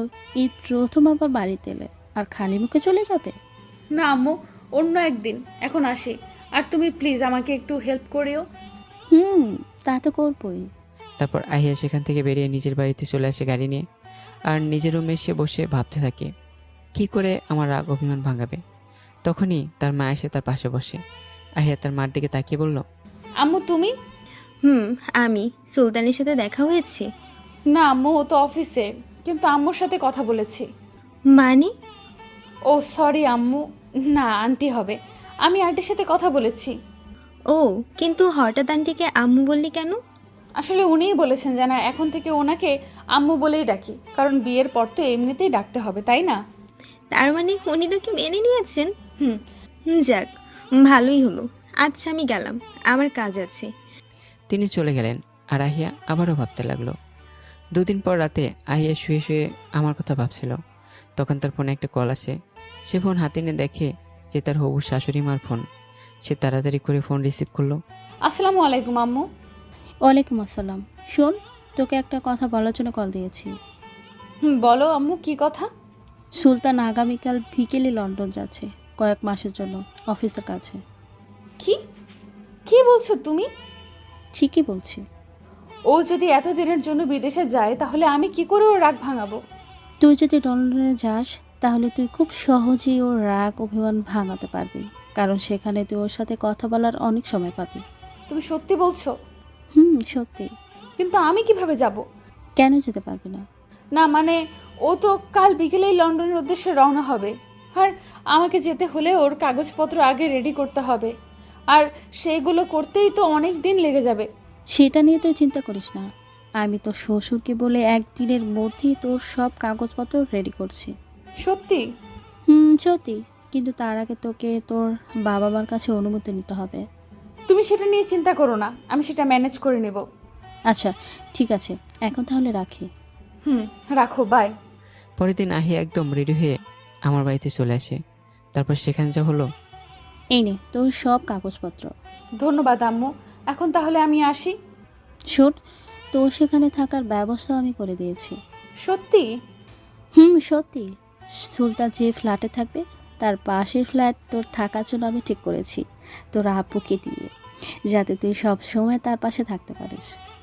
আম্মু, তুমি জিনিয়াস, জাস্ট ওয়াও। তোমায় অনেক অনেক থ্যাঙ্কস আম্মু। থাক, আমায় আর থ্যাঙ্কস দিতে হবে না, এখন তাড়াতাড়ি যা, নয়তো লেট হয়ে যাবে। ওকে আম্মু, আমি তাহলে আসি। অন্যদিকে আমি প্লেনে উঠে বসে পড়ি আর বাইরে তাকিয়ে থাকি। কিছুক্ষণ পর আমি সোজা হয়ে বসলাম আর সামনে তাকিয়ে আছি। হঠাৎ আমার চোখ আটকে গেল একটা মেয়ের উপর। আমি মেয়েটাকে দেখে বড়সড় একটা শক খেলাম, কারণ মেয়েটার কেউই না, আহিয়া। আমি বুঝতে পারছি না যে আহিয়া এখানে কেন। আহিয়া এসে সোজা আমার পাশে বসা বয়স্ক লোকটাকে বলল, আঙ্কেল, আমি কি আপনার সিটে বসতে পারি? কেন, তোমার সিটের কি হয়েছে? আসলে আঙ্কেল, উনি আমার স্বামী। আমার সিট অন্য জায়গায় পড়ে যাওয়ায় আমি ওর সাথে বসতে পারিনি। এখন আপনি যদি আমার সিটে যেতেন তাহলে। থাক মা, তোমাকে আর বলতে হবে না, তুমি এখানে বসতে পারো। বলি লোকটা আহিয়া সিটে চলে গেল আর আহিয়া লোকটির সিটে বসে পড়ে। কেমন আছো জান? এসবের মানে কি? আর আপনি এখানে কেন? কেন আবার লন্ডনে যাব তাই এসেছি। তো আপনি আমাকে আপনার স্বামী বললেন কেন ওনার কাছে? না বললে কি আর তোমার সাথে বসতে পারতাম? আমার পাশে বসার এত দরকার কিছু নেই। দরকার তো আছেই। কি দরকার? বারে, তোমার পাশে না বসলে তোমার সাথে প্রেম করব কিভাবে? আপনি কি আমার জিএফ নাকি প্রেম করবেন আমার সাথে? না, আমি তো তোমার জিএফ না, আমি তো তোমার হবু বউ। মানে আপনার সাথে কি আমার বিয়ে ঠিক হয়েছে, নাকি যে আপনি আমার হবু বউ? হয় নাই, কিন্তু হতে কতক্ষণ? আপনি সে আসে বসে থাকুন, কোনো লাভ হবে না। আচ্ছা, আমায় কি ক্ষমা করা যায় না? আমি কিছু বললাম না, চুপ করে রইলাম। একসময় প্লেন টেক অফ করবে বলে জানিয়ে দেওয়া হয় আর সবাইকে সিট বেল্ট পরে নিতে বলে। আমি আমার সিট বেল্ট পরে নিলাম আর আহিয়াও তো সিট বেল্ট পরে নেয়। প্লেন টেক অফ করার সময় আহিয়া আমার হাত শক্ত করে ধরে থাকে, কাঁধে মাথা রেখে। আমি কিছু বললাম না, কারণ ও ভয় পাচ্ছে তাই। রাতের বেলা আমি তাকিয়ে আছি বাইরের দিকে। হঠাৎ কাঁধে ভারী কিছু অনুভব করলাম। তাকিয়ে দেখি যে আহিয়া আমার কাঁধে মাথা রেখে ঘুমিয়ে পড়েছে। ঘুমন্ত অবস্থায় ভীষণ সুন্দর লাগছে পাগলিটাকে। ভীষণ ইচ্ছে করছে পাগলিটার কপালে একটা চুম্মাইকে দিতে, কিন্তু দেয়া যাবে না। যদি জেগে যায় তখন কি বলবে? পাগলিটার মায়াবী ঘুমন্ত মুখটা দেখতে দেখতে কখন যে ঘুমিয়ে গেছি নিজেও বুঝতে পারিনি। পরের দিন বিকেলে লন্ডন এয়ারপোর্টে প্লেন ল্যান্ড করলো। আমি এয়ারপোর্ট থেকে বেরিয়ে দাঁড়িয়ে আছি আর অপেক্ষা করছি গাড়ির জন্য। আর দুহাত দূরে দাঁড়িয়ে আছে আহিয়া। কিছুক্ষণ পর একটা গাড়ি এলো আর আহিয়া সেটাতে উঠে চলে যায় নিজের মতো। কিন্তু যাওয়ার আগে চোখ মেরে গেছে। কিছুই বুঝলাম না, চোখ মারলো কেন। কিছুক্ষণ পর আরও একটি গাড়ি এলো। আমি সেটাতে উঠে চলে এলাম বড় একটি বিল্ডিংয়ের সামনে। গাড়ি থেকে নেমে বিল্ডিংয়ের সামনে আসতে দেখতে পেলাম একটা মধ্যবয়স্ক লোক দাঁড়িয়ে আছে কিছুটা দূরে। আর আমায় যখন দেখলো তখন আমার কাছে এসে, হ্যালো স্যার, কেমন আছেন? আলহামদুলিল্লাহ ভালো আছি, কিন্তু আপনাকে তো চিনতে পারলাম না। আমি রফিকুল ইসলাম, এখানকার SM গ্রুপ অফ ইন্ডাস্ট্রির ম্যানেজার। ও, বুঝতে পেরেছি। তোমার ফ্ল্যাট? আসুন স্যার আমার সাথে, আমি দেখাচ্ছি। চলুন। তারপর রফিক সাহেব আমাকে 4 তলার একটা ফ্ল্যাটের সামনে নিয়ে এলো আর বলল, স্যার, এটা আপনার ফ্ল্যাট আর এই নিন ফ্ল্যাটের চাবি। Thanks uncle. Okay sir. এখন আপনি আসুন। তিনি চলে গেল। আমি ফ্ল্যাটের ভিতরে এসে ফ্রেশ হয়ে নিলাম আর ফ্রেশ হয়ে কিছু স্ন্যাক্স অর্ডার করে ফ্ল্যাটটা ঘুরে ঘুরে দেখতে লাগলাম। হঠাৎ কলিং বেল বেজে উঠলো, তাই গিয়ে দরজা খুলে দেখলাম ডেলিভারি বয় খাবার নিয়ে এসে হাজির। তারপর আর কি, খাবারগুলো নিয়ে ডাইনিং টেবিলে বসে খেতে লাগলাম। খাওয়া শেষে রুমে এসে বাড়িতে কল করে কিছুক্ষণ কথা বললাম। এভাবেই পার হয়ে যায় দিনটা। পরের দিন সকালে বুকের উপর ভারী কিছু অনুভব করলাম। চোখ খুলে দেখলাম একটা মেয়ে শুয়ে আছে বুকের উপরে মাথা রেখে। আমি ভয় পেয়ে গেলাম আর ভয়ে নড়ে চড়ে ওঠায় মেয়েটি মাথা তুলল আর আমার দিকে তাকাতে আমি যেন আকাশ থেকে বললাম, কারণ আমি যাকে দেখলাম সে আর কেউ না, আহিয়া। আপনি? জান, আপনি এখানে কেন? আর এখানে বা কিভাবে এলেন? আমি তো সব সময় তোমার কাছেই থাকি জান। চোখ টিপ দিয়ে বলল, এই আপনার নাটক বন্ধ করুন আর আমার উপর থেকে সরুন। না, সরবো না। আমার কিছু না বলে ধাক্কা দিয়ে নিজের উপর থেকে ফেলে দিয়ে উঠে পড়লাম। আপনি এখানে এলেন কখন? কে? আমি তো গতকাল রাতেই এসেছি। কি? কিন্তু আপনি জানেন কি করেছে আমি এখানে থাকি? কারণ তোমার পাশের ফ্ল্যাটটাই যা আমার, জানো? কি? জি। কিন্তু আপনি এখানে কি করে? আমি তো দরজা লক করে ঘুমিয়েছি। তাহলে? ম্যাজিক। মানে? এটা ম্যাজিক, যা তোমাকে বলা যাবে না। মানে কি? মানে তোমাকে বলবো না। বলতে হবে না, এখন তাড়াতাড়ি বের হন আমার ফ্ল্যাট থেকে। তা তো যেতেই হবে, তুমি তো আর আমাকে থাকতে দিবে না এখানে। এখন বের হন এখান থেকে। এখন তো বের হয়ে যাচ্ছি, কিন্তু আমি আবার আসবো। আহিয়া চলে যেতে পা বাড়ালো, কিন্তু হঠাৎ সে পেছনে ফিরে আমার কাছে আসলো। কি হলো জান? আহিয়া কিছু না বলে আমার গালে একটা চুমু দিয়ে দৌড়ে দরজার কাছে গিয়ে হি হি করে হাসতে লাগলো। এসব কি? হ্যাঁ, আপনি কি ভাবছেন এসব করলে আপনাকে আমি ক্ষমা করে দেব? কখনোই না। আমি এত সহজে বলবো না যে আপনি কি কি করেছেন আমার সাথে। আহিয়ার মুখটা কালো হয়ে যায়। আহিয়ার মুখটা কালো হয়ে যায় আমার কথায়। সে বলল, আমাকে কি ক্ষমা করে আরেকবার সুযোগ দেওয়া যায় না? আমি কিছু না বলে তার কাছে গিয়ে তাকে সরিয়ে তার মুখের উপর দরজা লাগিয়ে দিলাম। আহিয়া তার ফ্ল্যাটে গিয়ে কাঁদতে লাগলো। আমি ফ্রেশ হয়ে রেডি হয়ে চলে যাই আমার অফিসে। আমি আমার ফ্ল্যাটে এসে অবাক হয়ে যাই, কারণ আমার রুম পুরো গোছানো। এটা কি হলো? আমার স্পষ্ট মনে আছে যে আমি রুম আগোছালো রেখে চলে গেছিলাম। আচ্ছা, আহি আসেনি তো এখানে? কিন্তু সে কি করে আসবে? আমি তো দরজা লক করে গিয়েছিলাম। তাহলে আচ্ছা, এমনটা নয় তো রাতে যেভাবে আহি আমার রুমে এসেছিল ঠিক সেভাবেই হয়তো আবার এসেছিল? হবে হয়তো। আমি কিছু না ভেবেই ওয়াশরুমে গিয়ে ফ্রেশ হয়ে নিলাম। বিকেলে ঘুরতে বেরোয়েছি, হাঁটছি আর চারপাশে তাকিয়ে দেখছি। হঠাৎ মনে হলো যে কেউ আমার পাশে একজন হাঁটছে। তাকে দেখলাম আহিয়া। আপনি আমার সাথে আসছেন কেন? আমি কই তোমার সাথে যাচ্ছি? আমি তো আমার হবু বরের সাথে যাচ্ছি।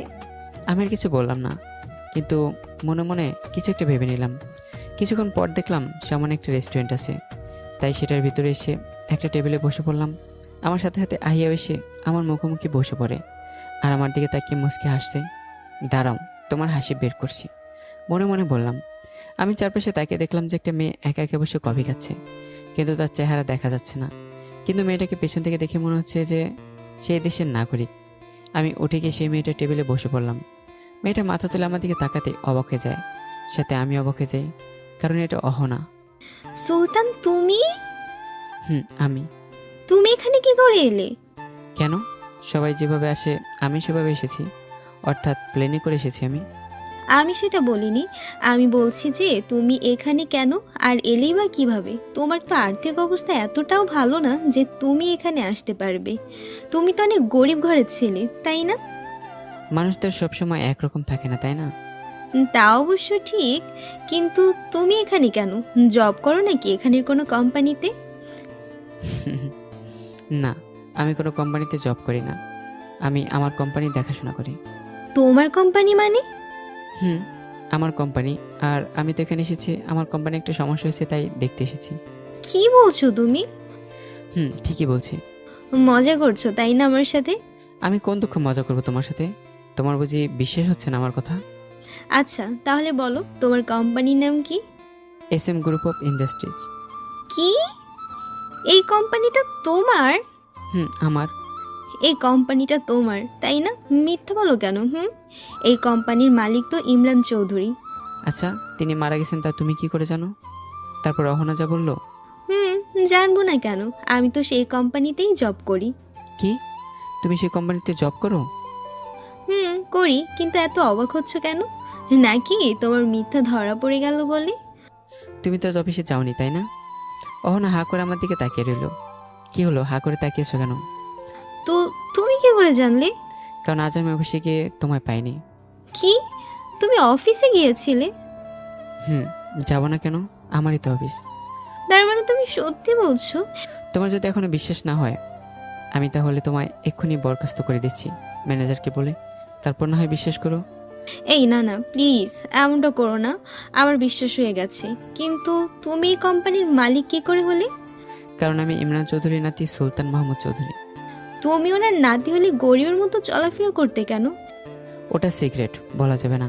আর হ্যাঁ, বলে যেও না আমি তোমার বস। বেশি প্রশ্ন করলে কিন্তু চাকরি থেকে বের করে দেবো। এই না না, প্লিজ, আমি আর কোনো প্রশ্ন করবো না তোমায়। তো তুমি কেমন আছো? ভালো আছি। আমায় জিজ্ঞেস করবে না কেমন আছি? তুমিই তো বারণ করেছো যেন কোনো প্রশ্ন না করি। তখন মজা করেছি রে বুদ্ধু।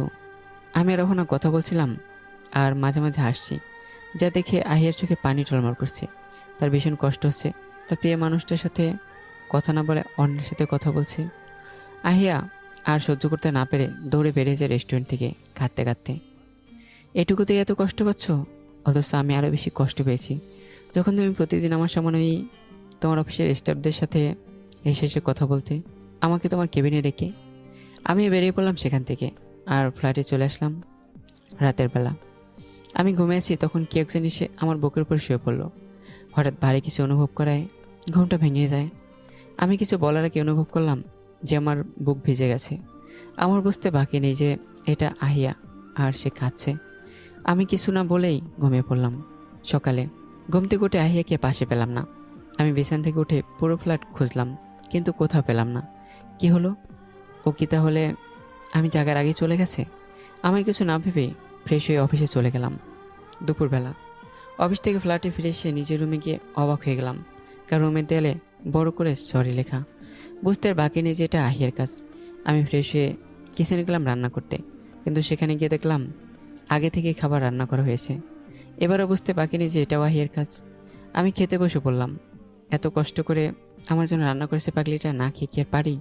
বিকেলে রেডি হয়ে বিল্ডিংয়ের নিচে চলে এলাম, আর ফোন বের করে একজনকে ফোন দিলাম। তারপর একটা গাড়িতে উঠে চলে এলাম পাশের এক পার্কে। অন্যদিকে আহিয়া আমার পিছনেই তখন, যখন আমি আমার ফ্ল্যাট থেকে বেরিয়েছিলাম। আহিয়া আমার পিছু করতে করতে একটা পার্কের সামনে চলে আসে। এদিকে আমি পার্কে এসে একটা বেঞ্চে বসে পড়লাম। কিছুক্ষণ বসে থাকার পর অহনা এসে আমার সামনে দাঁড়ালো। অন্যদিকে আহিয়া পার্কে এসে আমাকে খুঁজতে লাগলো। হঠাৎ তার চোখ যায় একটা ব্রেঞ্চের উপর। সে যা দেখলো তা দেখে তার বুক ফেটে কান্না আসছে, কারণ সে দেখলো যে আমি একটা মেয়ের সাথে বসে কথা বলছি, আর মাঝে মাঝে আমরা হাসছি। আহিয়ার ভীষণ কষ্ট হচ্ছে নিজের প্রিয় মানুষটাকে অন্যের সাথে দেখে। আহিয়ার সহ্য করতে না পেরে দৌড়ে চলে যায়।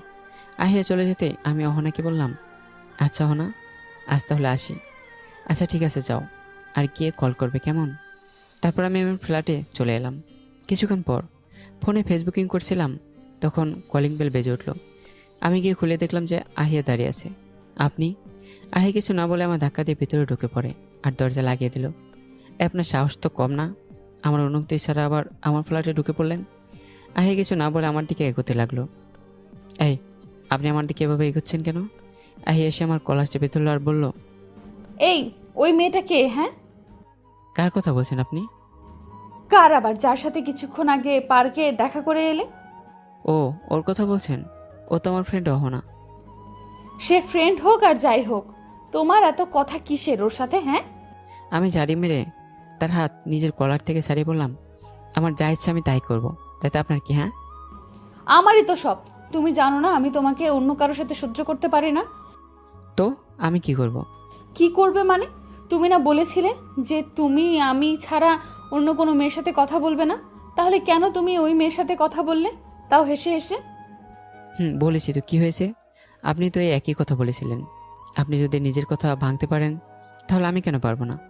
আসলে আহিয়ার অফিসে চাকরি করাকালীন আহিয়া আমাকে তার কেবিনে ডেকে দেখে ছেলেদের সাথে হেসে হেসে কথা বলতো।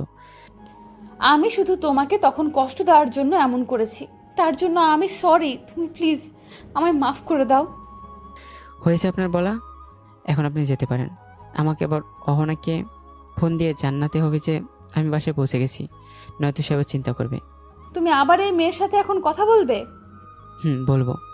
তুমি কেন আমাকে এভাবে কষ্ট দিচ্ছ? প্লিজ তুমি আমাকে মাফ করে দাও, নয়তো যা শাস্তি দেওয়ার দাও, কিন্তু প্লিজ তুমি অন্য কোনো মেয়ের সাথে কথা বলো না। আমি যে তা সহ্য করতে পারবো না। আপনাকে আমি কি বলেছি শুনতে পাননি? যান, বেরিয়ে যান এখান থেকে। আহিয়া আমার ধমকে কেঁপে উঠল। কি হলো যান? আহিয়া কাঁদতে কাঁদতে চলে গেল। আমি বিছানায় বসে পড়লাম। তুমি এটুকু সহ্য করতে পারছো না? তাহলে ভেবে দেখো আমি কতটা কষ্ট পেয়েছি, আমি কিভাবে সহ্য করেছি। পরের দিন বিকেলে আমি ঘুরতে বের হই। আমি এখন একটা বেঞ্চে বসে আছি আর তাকিয়ে আছি আমার সামনে থেকে একটা সুন্দর ছেলের দিকে। হঠাৎ আহিয়া এসে আমার পাশে বসে পড়ে। আমি তাকে দেখে বললাম, আপনি আপনি এখানেও চলে এলেন আমার পিছু পিছু? তুমি এখানে থাকলে আমি অন্য কোথাও কি করে থাকি বলো? আচ্ছা, একটা সত্যি কথা বলবেন আমায়? একটা কেন, হাজারটা জিজ্ঞেস করো, সব কটার উত্তর দিব। আপনি কি আদৌ এখানে কোনো বিজনেসের কাজে এসেছেন নাকি আমাকে জ্বালাতে এসেছেন? সত্যি বলবো? আমি তো সত্যিই বলতে বলেছি আপনাকে। আমি এখানে কোনো বিজনেসের কাজে আসিনি। আমি এসেছি তোমার জন্য, তোমার রাগ অভিমান ভাঙিয়ে তোমাকে আবার নিজের করে পেতে এসেছি এখানে তোমার পিছু পিছু। তার কখনোই হবে না। হঠাৎ মেলিকণ্ঠে বলে ওঠে, কেমন আছো সুলতান? আমি তাকে দেখে এটা অহনা। আমি তার কাছে গিয়ে বললাম, আমি ভালো আছি, তুমি কেমন আছো? আমিও ভালো আছি, কিন্তু তুমি কি করছো এই মেয়েটার সাথে? আর এই মেয়েটাই বা কে? ও কিছু না, চলো আমরা ওই দিকটা গিয়ে কথা বলি। চলো। তারপর আমি রহনা সামনের দিকে এগিয়ে বসে গল্প করতে লাগলাম। অন্যদিকে আহি আমাদের দিকে তাকে নিঃশব্দে কাঁদতে লাগলো। এদিকে অহনা কথা বলার সময় বারবার আমার গায়ে ঢলে পড়ছিল, যা আহিয়ার হৃদয়ে রক্তক্ষরণ করছিল। আহিয়া সহ্য করতে না পেরে দৌড়ে চলে যায় সেখান থেকে। এভাবে পার হয়ে যায় 15 দিন। এই 15 দিনে আমি আহিয়াকে দেখিয়ে দেখিয়ে প্রতিদিন অহনার সাথে কথা বলতাম, আর আহিয়া তা দেখে কষ্ট পেত। একদিন বিকেলে আমি পার্কে বসে অপেক্ষা করছি অহনার জন্য। কিছুক্ষণ পর অহনা চলে আসে সেখানে। কেমন আছো সুলতান? আলহামদুলিল্লাহ ভালো আছি, তুমি কেমন আছো? আলহামদুলিল্লাহ, আমিও ভালো আছি। আচ্ছা, এখন বলো আমাকে এখানে ডাকার কারণটা কি? আমি জানি না তুমি আমার কথাগুলো শুনে কি মনে করবে, কিন্তু তারপরও বলছি, বলে হাঁটু গেড়ে বসে পড়ে, আরেকটা গোলাপ ফুল দিয়ে বলল, আই লাভ ইউ। কি কি বলছো তুমি এসব? ঠিক বলছি, আমি তোমাকে ভালোবাসি, অনেক অনেক ভালোবাসি। প্লিজ তুমি আমায় ফিরিয়ে দিও না। অন্যদিকে আহিয়া দূর থেকে সব দেখছে। সে ভীষণ আগ্রহ নিয়ে তাকিয়ে আছে। তার বিশ্বাস আমি অহনাকে ফিরিয়ে দেব, কিন্তু তার বিশ্বাসকে ভুল করে দিয়ে আমি অহনার ফুলটা নিয়ে নিই আর অহনাকে ধরে দাঁড় করাই। আহিয়ার মাথায় যেন আকাশ ভেঙে পড়ল। তার জন্য বিশ্বাসই হচ্ছে না যে আমি তাকে এত বড় একটা শাস্তি দিব।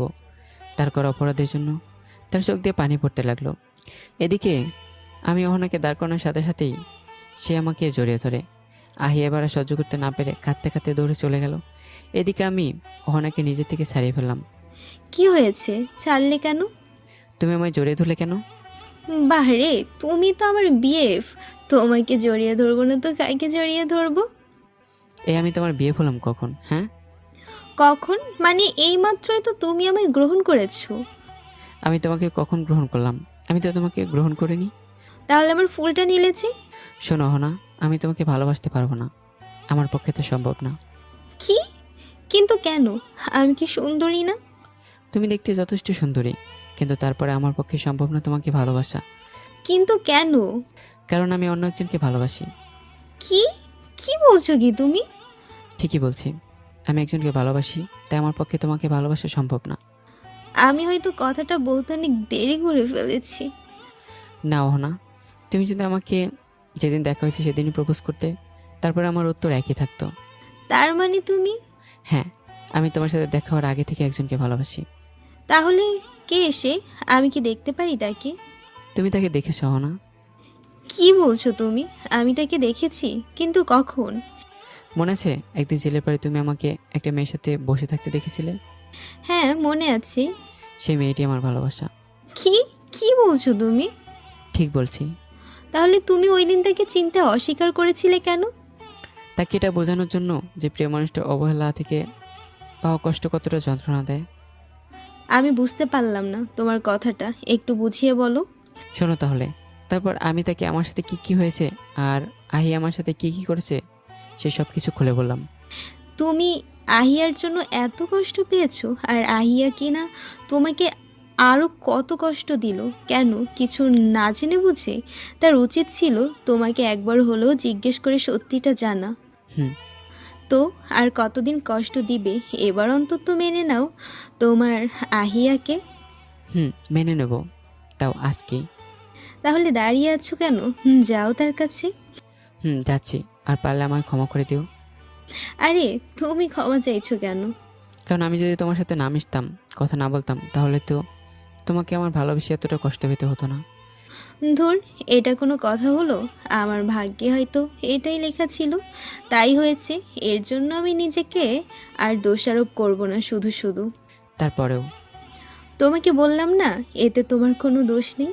শোনো, অনেক ছেলে মেয়েই তো একে অপরের সাথে কথা বলে, কই তাদের সবার মধ্যে কি ভালোবাসার সৃষ্টি হতে গণা কয়েকজন ছাড়া হয় না? কারণ ভালোবাসা কখন কার জন্য জন্মায় তা কেউ জানে না, এমনকি যার মনে জন্মায় সে নিজেও বুঝতে পারে না। তাই এখানে তোমার কোনো দোষ নেই। এখন যাও, তোমার আহিয়ার কাছে গিয়ে দেখো, হয়তো আবারও তোমার জন্য কাছে। তারপর আমি তাকে বিদায় দিয়ে ফ্ল্যাটে যাওয়ার সময় কিছু ফুল আর চকলেট নিলাম আহিয়ার জন্য। কিছুক্ষণ পর আহিয়ার ফ্ল্যাটের সামনে এসে কলিং বেল না বাজিয়ে চাবি দিয়ে খুলে ফেললাম। আসলে আমার কাছে একটা ডুপ্লিকেট চাবি ছিল। তারপর সোজা আহিয়ার রুমে চলে এলাম, কিন্তু ভিতরে ঢুকে যে আমার এমন কিছু দেখতে হবে তা আমি কল্পনা করিনি। কারণ আমি দেখলাম আহিয়া নিচে পড়ে আছে আর তার হাত দিয়ে রক্ত বেরোচ্ছে। আমার হাত থেকে ফুল আর চকলেটগুলো পড়ে গেল। আমি আহিয়া বলে চিৎকার দিয়ে তার কাছে ছুটে গিয়ে, এ আহিয়া, কী হয়েছে তোমার? আহিয়া, কথা বলছো না কেন? আমি আহিকে কোলে তুলে নিলাম আর বিল্ডিংয়ের নিচে এসে একটা ট্যাক্সিতে উঠে পড়লাম। আহি, কথা বলো না আমার সাথে। এই দেখো, আমি আর তোমার সাথে রাগ করবো না। আর প্লিজ কোনো মেয়ের সাথে কথা বলবো না। প্লিজ আমার সাথে কথা বলো লক্ষ্মীটি। প্লিজ একবার চোখ খুলে তাকাও না লক্ষ্মীটি। ভাই প্লিজ তাড়াতাড়ি চালান না। ড্রাইভারকে উদ্দেশ্য করে বললাম। জি ভাইয়া, করছি। ড্রাইভার বাংলাদেশি, তাই বাংলায় বললাম। কিছুক্ষণ পর আমি আহিয়াকে নিয়ে হসপিটালে পৌঁছে যাই। আহিয়াকে এমার্জেন্সিতে নেওয়া হয়। এদিকে আমার ভীষণ চিন্তা হচ্ছে, সাথে খুব ভয় করছে নিজের প্রিয় মানুষটাকে হারানোর। আমার হঠাৎ করেই এই কাগজটার কথা মনে পড়লো, যেটা আমি আহিয়ার হাতের মুঠোয় পেয়েছিলাম। আসলে আমি গাড়িতে থাকাকালীন আহিয়ার হাতে একটা কাগজ পেয়েছিলাম। সেই কাগজটা বের করে পড়তে লাগলাম। সেখানে লেখা ছিল এমন যে, প্রিয় সুলতান, আমি প্রথমেই ক্ষমা চেয়ে নিচ্ছি তোমার উপরে করা অত্যাচারের জন্য। এবার অন্তত ক্ষমা করে দিও, না হলে যে মরেও শান্তি পাবো না। আচ্ছা সুলতান, আমি কি এতই বড় অপরাধ করেছি যে আমাকে তার জন্য এত বড় শাস্তি দিলে ওই অহনার প্রপোজাল গ্রহণ করে? জানো সুলতান, তুমি যখন অহনার প্রপোজাল গ্রহণ করলে তখন কতটা কষ্ট পেয়েছি আমি।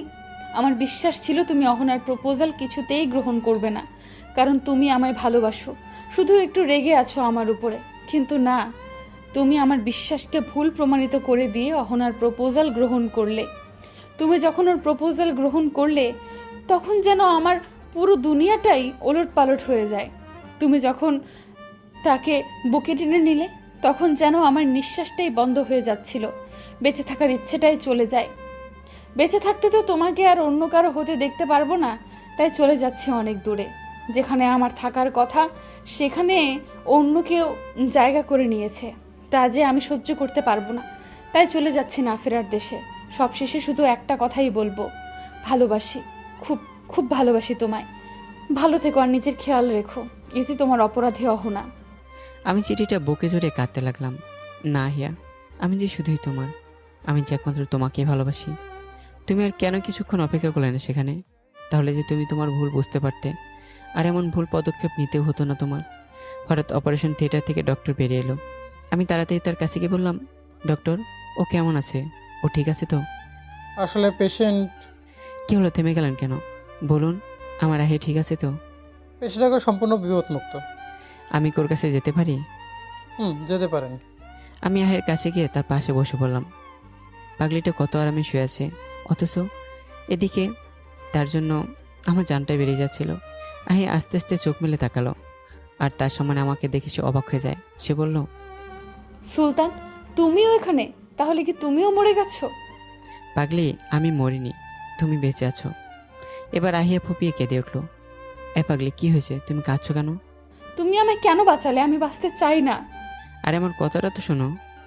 না, আমি তোমার কোনো কথা শুনবো না। বেঁচে থাকলে তোমাকে অন্য কারো হতে দেখতে হবে, তা আমি সহ্য করতে পারবো না। প্লিজ তুমি আমায় মেরে ফেলো, আমি বাঁচতে চাই না। প্লিজ আমায় মেরে ফেলো।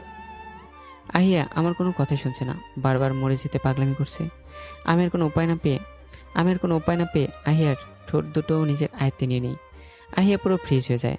সে যেন অনেক বড়সড় একটা শখ খেল। কিছুক্ষণ পর আমি আহিয়াকে ছেড়ে দেই আর বললাম, এইবার পাগলামি থেমেছে দেখছি আমার পাগলিটার। তুমি আমায় কিস করলে কেন? তোমাকে না করলে কাকে করবো? কেন? তোমার ওই অহনাকে করবে? তোর আমি কেন ওকে কিস করতে যাবো? আমি তো তোমাকেই করব। কেন আমাকে কেন করবে? কারণ আমি আমার এই পাগলিটাকে অনেক ভালোবাসি, তাই। আহিয়ার নাক টেনে দিয়ে বললাম, মিথ্যে, তুমি আমায় না, ওই অহনাকে ভালোবাসো। কে বলেছে তোমাকে যে আমি অহনাকে ভালোবাসি? আমি নিজের চোখে দেখেছি তুমি অহনার প্রপোজাল গ্রহণ করেছো। সেটা তো আমার ভুল ধারণা। তুমি যদি সেখানে আর কিছুক্ষণ থাকতে তাহলে বুঝতে পারতে আমি ওকে গ্রহণ করিনি। মানে? তারপর আমি আহিয়াকে আমার আর রহনার মধ্যে ঘটে যাওয়া সব কথা বললাম। সে শুনে কেঁদে দিল। এই পাগলি, এখন আবার কাঁদছো কোন দুঃখে? এটা কোনো দুঃখের কান্না নয়, এটা তো খুশির কান্না। ও কি? তুমি তাহলে এতদিন ধরে অহনার সাথে কথা বলতে কেন? তোমাকে কষ্ট দেওয়ার জন্য। আমাকে কষ্ট দেওয়ার জন্য? আমি চেয়েছি যেন তুমি বুঝতে পারো যে প্রিয় মানুষের থেকে পাওয়া অবহেলা, অপমান, কষ্ট কতটা যন্ত্রণাদায়ক। জানো, তুমি যখন আমাকে দেখে দেখে অন্য ছেলেদের সাথে কথা বলতে তখন কতটা কষ্ট হতো আমার। আমি তোমার শত অত্যাচারেও তেমন কষ্ট পাইনি, কিন্তু তুমি যখন আমাকে দেখে দেখে অন্য ছেলেদের সাথে কথা বলতে তখন সবচেয়ে বেশি কষ্ট পেয়েছি। তাই আমি তোমাকে বোঝাতে চেয়েছি যে প্রিয় মানুষটা যখন অন্য কারোর সাথে কথা বলে, আড্ডা দেয়, তখন কতটা কষ্ট হয়, কতটা যন্ত্রণা হয় হৃদয়ে। সেজন্য আমি অহনার সাথে কথা বলতাম। আমায় ক্ষমা করে দাও। আমি তোমাকে ভুল বুঝে অনেক কষ্ট দিয়েছি। হুম, ক্ষমা তো অনেক আগে করে দিয়েছি পাগলি। সত্যি তো? হুম, সত্যি। যদি সত্যি হয় তাহলে ওটা দাও। মানে কি দেব? ওই যে কিছুক্ষণ আগে যেটা দিয়ে দিলে সেটা। তখন আবার কি দিয়েছি? আরে আমার কান্না যেটা দিয়ে বন্ধ করেছিলে সেটা দিতে বলছি। তুমি কি বলছো? কিছুই তো বুঝতে পারছি না। আমি আবার কি দিয়ে তোমার কান্না বন্ধ করেছি?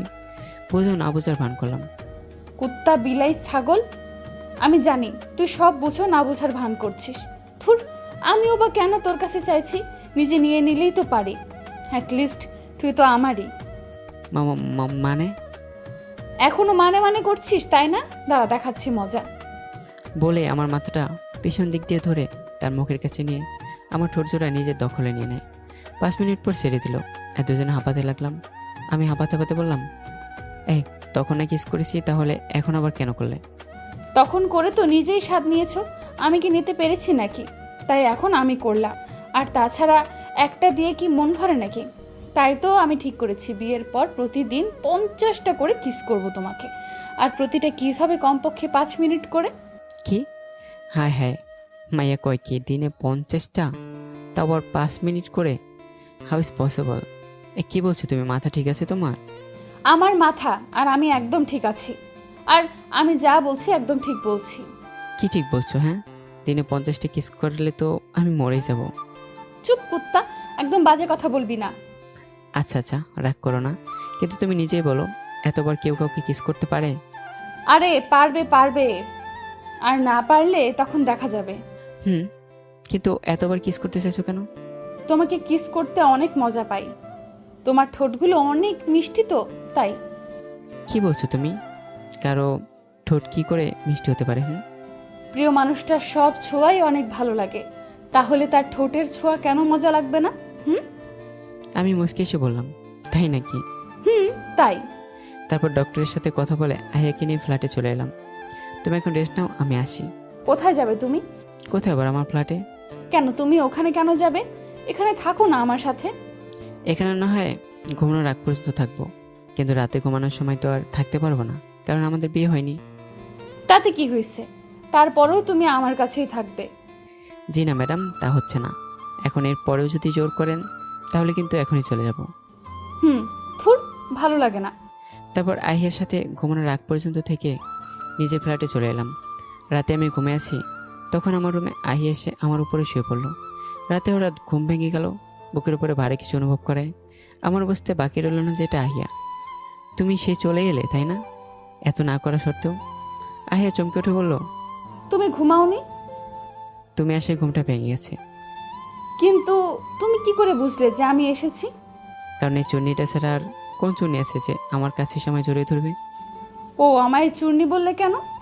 কারণ তুমি সবসময় চোরের মতো লুকিয়ে লুকিয়ে আসো আমার কাছে, তাই। ও, কিন্তু তুমি আমার কথা শুনলে না কেন? কে বলেছে তোমার কথা শুনিনি? আমি তো তোমার কথা শুনেছি। তা কিভাবে শুনলে শুনি? শুনো, তুমি বলেছিলে তুমি আমার কাছে থাকবে না, কিন্তু এটা তো বলনি যে তোমার কাছে আমি থাকতে পারবো না, তাই আমি তোমার কাছেই চলে এসেছি। বাবা, কি শয়তানি মেয়ে তুমি। তোমার জন্য শয়তান্নি হলেও ক্ষতি কি? ভাগলে একটা। শুধু তোমারই পাগলি। তারপর আহিয়াকে জড়িয়ে ধরে ঘুমিয়ে পড়লাম। পরের দিন রাতে আহিয়া আমার বুকের উপরে শুয়ে আছে। আহিয়া মাথা তুলে আমার দিকে তাকিয়ে আছে। কি হলো, এভাবে তাকিয়েছো কেন আহি? আহিয়া কিছু না বলে হঠাৎ আমার ঠোঁট দুটো নিজের আয়ত্তে করে নিল। কিছুক্ষণ পর ছেড়ে দিল। এ তোমার মতলব ভালো মনে হচ্ছে না আমার কাছে।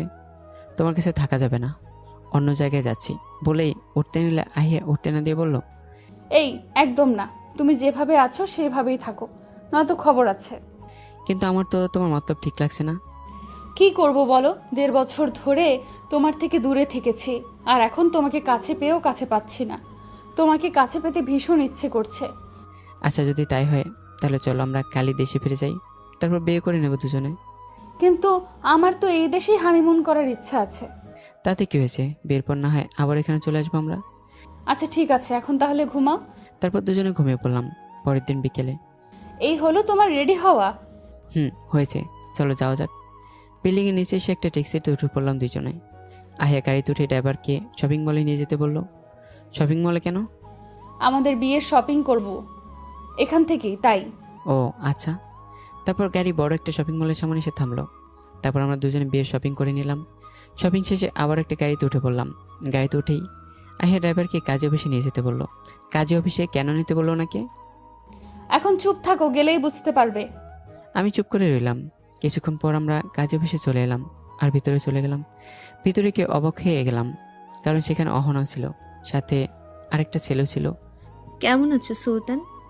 আলহামদুলিল্লাহ ভালো আছি, তুমি কেমন আছো? আমিও ভালো আছি। আচ্ছা, এই ছেলেটা কে? তোমার সাথে পরিচয় করিয়ে দিই, ও হচ্ছে আমার হবু বর। আজ ওর সাথে আমার বিয়ে, আর তাই তো তুমি আর আহিয়া এখানে এলে। কি, তোমার বিয়ে?